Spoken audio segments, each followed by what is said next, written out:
Hi, welcome to Stephen Joyce's 3-Minute Book Review.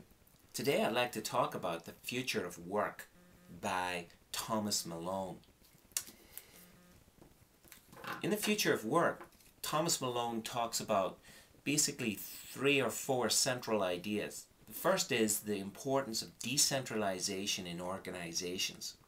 This is an extremely important factor at present when organizations are looking for ways of flattening out their hierarchies, which is the second point that Malone talks about, is how hierarchies need to change. He's not arguing that they need to disappear completely. They serve important functions in various areas that he goes into. And the third factor he talks about is the importance of forward-thinking companies embracing change, and aspects of that involve decentralization.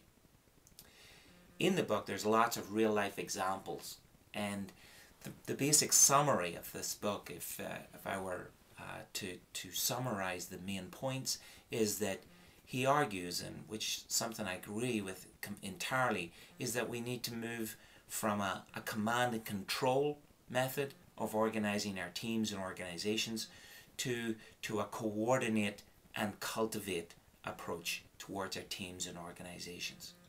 So in finer detail, there's some of the things that he argues in terms of decentralization.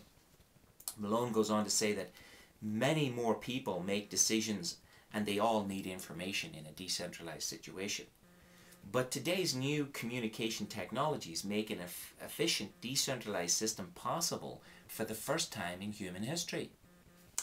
So he also goes on to say that we find that when an industry makes greater use of information technology, the average size of companies in that industry tends to decrease after a lag of about 2 years. So he's making the point that decentralization is helped by technology and can also be extremely effective. In terms of staff retention, the effect of decentralization fits in this way. Decentralization offers personal as well as economic satisfaction.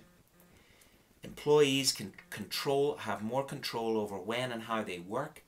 They can more easily manage other important commitments like caring for their children or spending time with their aging parents. This is an extremely important point as we consider the effect that the pig in the python phenomena is having on organizations and the way they can manage their staff.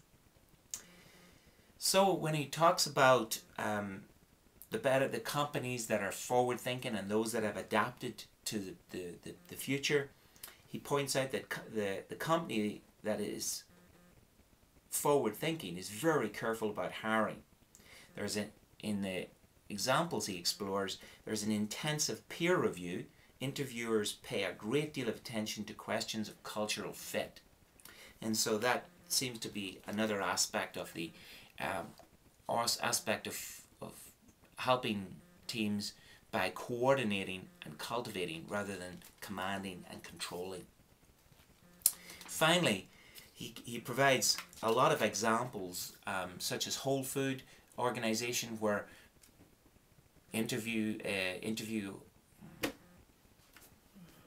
okay, let's stop it. It's okay. Do you want to? Okay, I'll run.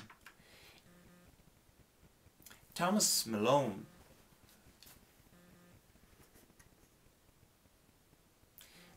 as I've said, Just a minute. Wait for a sec before you start.